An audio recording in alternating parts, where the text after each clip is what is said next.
Assalamu alaikum wa rahmatullahi wa barakatuh. Welcome to this week's English khutbah, and the topic is Gardens of Delight.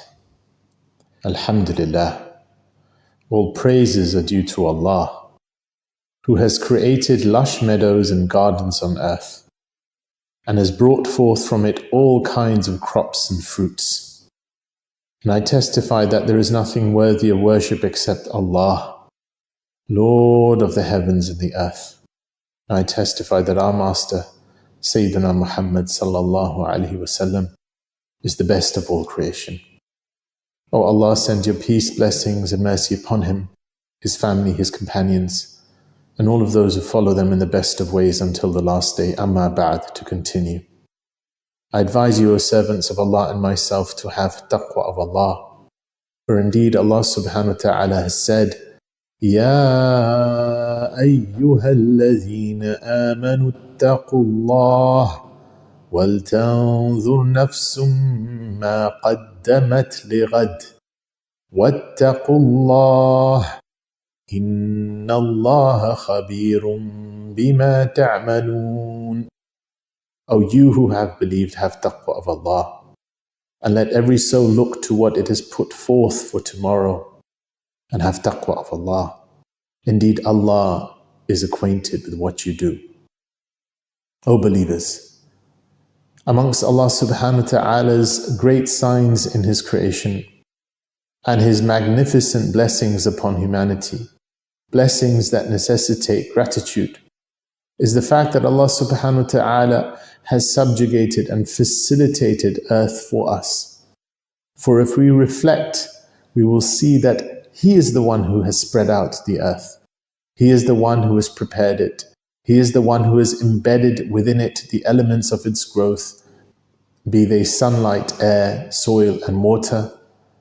Then we will see that Allah subhanahu wa ta'ala has indeed facilitated and made easy for humans to cultivate the earth and to cultivate from it its crops and fruits by cultivating within it vegetation and plants.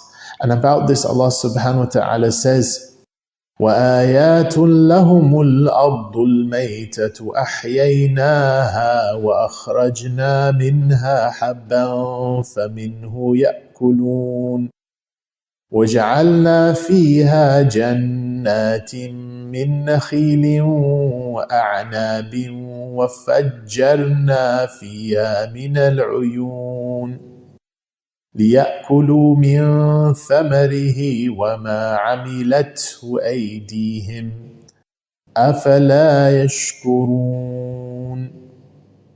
And a sign for them is the dead earth.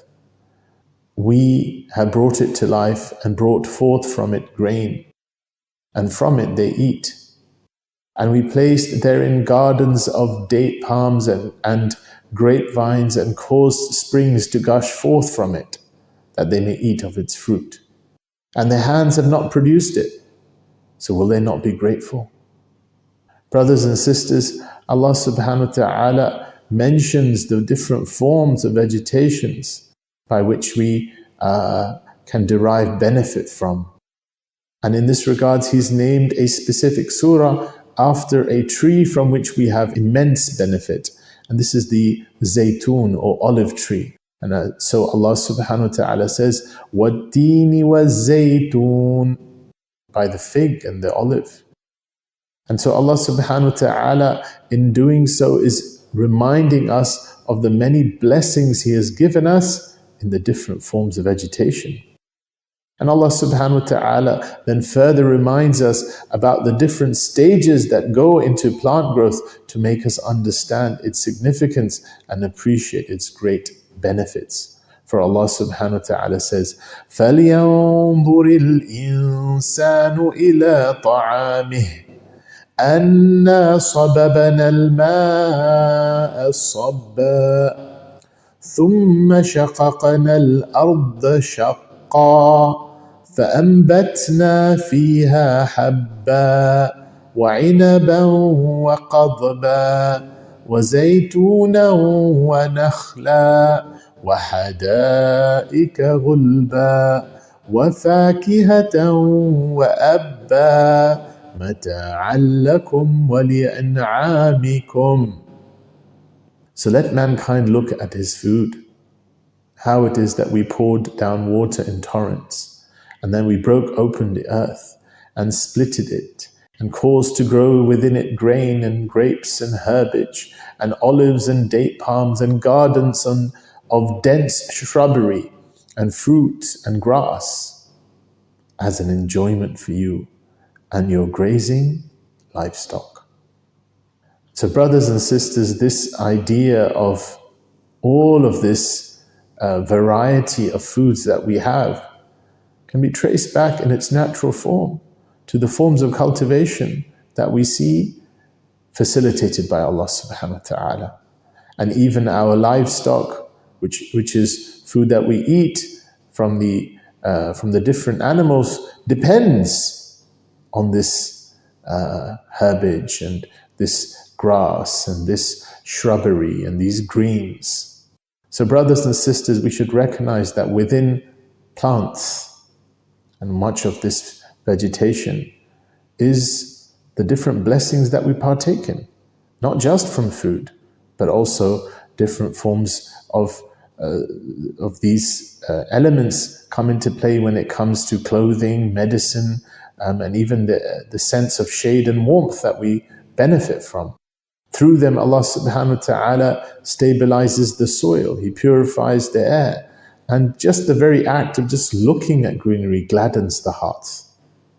And that's why Allah subhanahu wa ta'ala mentions, وَالْأَرْضَ مَدَدْنَاهَا وَأَلْقَيْنَا فِيهَا رَوَاسِيَ وَأَنْبَتْنَا فِيهَا مِنْ كُلِّ زَوْجٍ بَهِيجٍ. And the earth we have spread it out and cast therein firmly set mountains and caused to grow therein something of every beautiful kind. And elsewhere Allah subhanahu wa ta'ala emphasizes the blessings of fertile gardens. He says, أَمَّنْ خَلَقَ السَّمَاوَاتِ وَالْأَرْضِ وَأَنزَلْنَا لَكُم مِّنَ السَّمَاءِ مَاءً فَأَنبَتْنَا بِهِ حَدَائِقَ ذَاتَ بَهْجَةٍ. Or, who is the one who created the heavens and the earth and sent down for you rain from the sky, causing to grow thereby gardens of joyful beauty? So brothers and sisters, this sense of blessings that we have should not be forgotten. And likewise, we should recognize how the importance Allah subhanahu wa ta'ala has attached to agriculture has been immortalized in the Quran by the very actions of the prophets. For we see in the efforts of Prophet Yusuf alayhi salatu wasalam, who advised the people of his time in terms of preparing for a drought by saying, قَالَ تَزْرَعُونَ سَبْعَ سِنِينَ دَأَبًا. He said that you will sow for 7 years diligently. Likewise, our Prophet Sayyidina Muhammad sallallahu alayhi wasallam practiced farming and urged his companions to cultivate the land. He said, مَنْ كَانَتْ لَهُ الْأَرْضِ فَلْيَزْرَعْهَا. Whoever has land, let him cultivate it. And he would personally oversee his companions' land and advise them by saying, إِزْرَعُوهَا أَوْ عَزْرِعُوهَا. Either you cultivate it yourselves or you give it to someone else who can cultivate it. And we see in just even the actions of how that great Sahabi Salman al-Farsi radiyallahu anhu, when he needed to acquire his own freedom through the planting of 300 date palms, then we see how the Prophet ﷺ encouraged the companions to assist, and they all brought forward the saplings that they could. This shows that they were all engaged in many forms of planting the saplings. And once they were brought forward, then the Prophet ﷺ himself placed the saplings in the ground with his own blessed hands.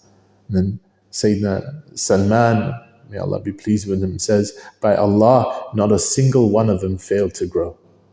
So this remarkable example showcases the Prophet's encouragement of agriculture, of mutual support and environmental care.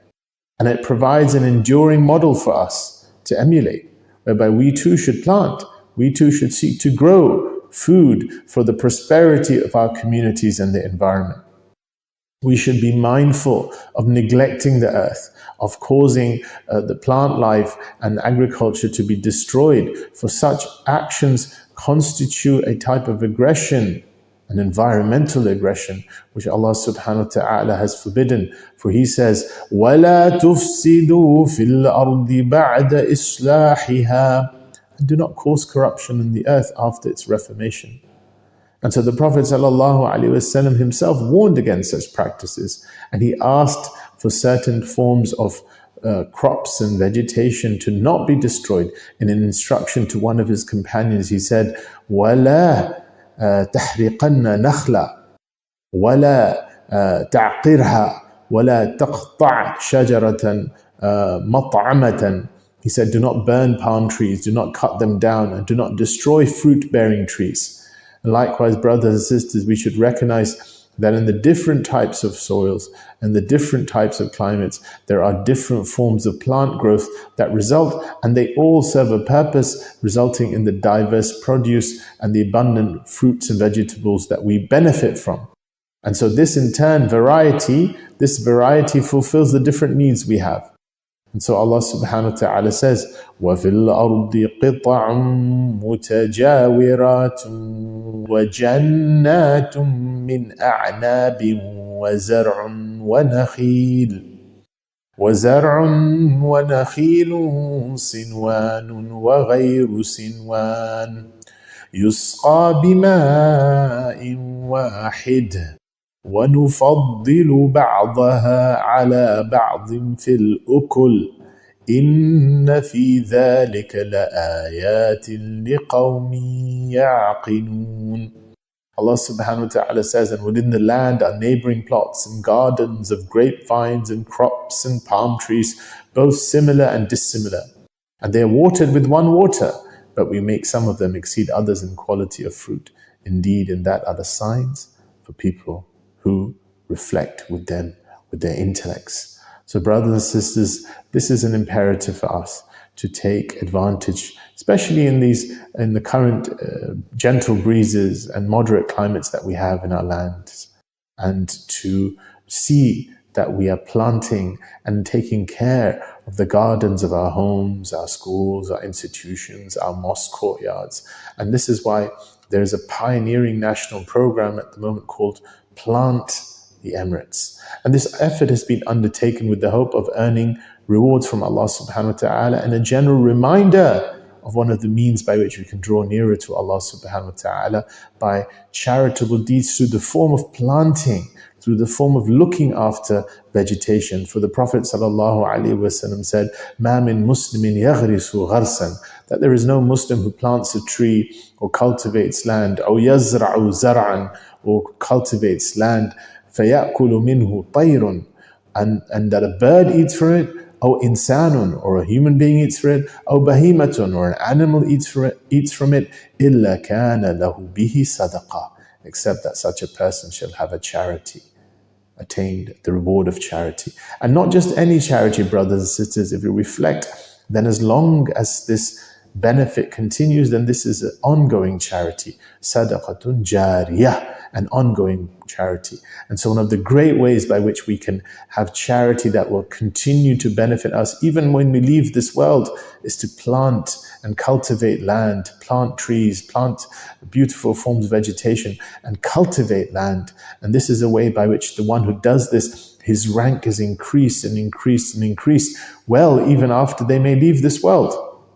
And so may Allah subhanahu wa ta'ala give us the deep understanding of hadith such as this and of the Quranic ayat that we recited, so that we can bring about lasting benefits to our brothers and sisters wheresoever we be in this world, and that we may rise in we continue to rise in our spiritual ranks, and so that we will be of those who, as the Quran says, تُؤْتِي أُكُلَهَا كُلَّ حِينٍ بِإِذْنِ رَبِّهَا, those who can sows things so that they can bring forth its fruits at all times by the permission of its Lord.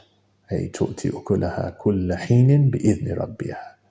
So may Allah subhanahu wa ta'ala give us the ability to do this. May He give us the ability to care for our environment, to look after our communities and to obey Allah subhanahu wa ta'ala as we've been instructed. I say this and I seek forgiveness from Allah for myself and for you, so seek His forgiveness, for He's the most forgiving and the most merciful. And with that comes to an end this week's khutbah. Assalamu alaikum wa rahmatullahi wa barakatuh. Allahu Akbar, Allahu Akbar, Allahu Akbar,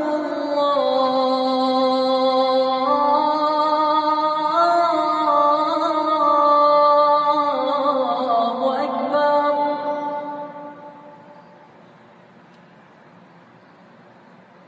Ashhadu an la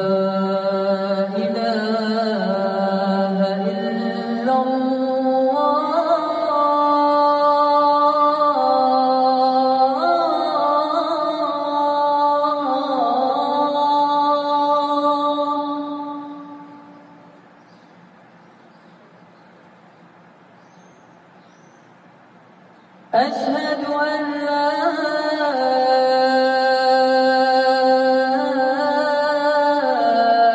إله إلا الله.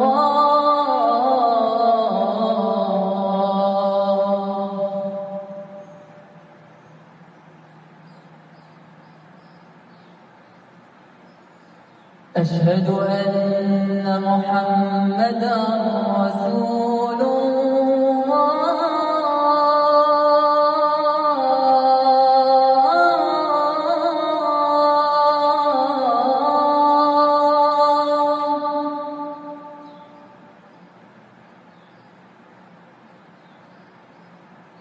أشهد أن محمدا رسول الله.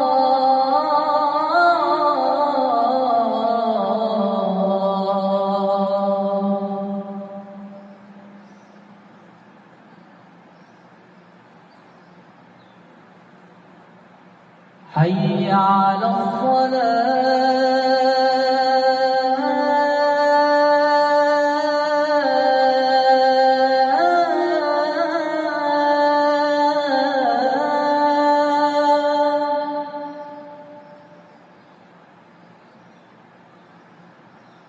حي على الصلاة.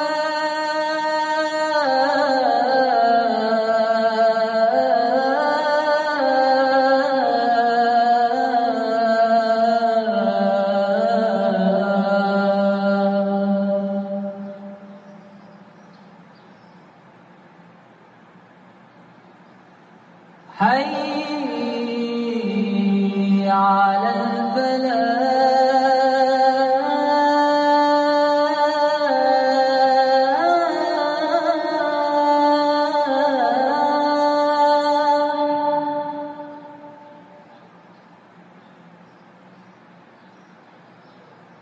حي على الفلاح.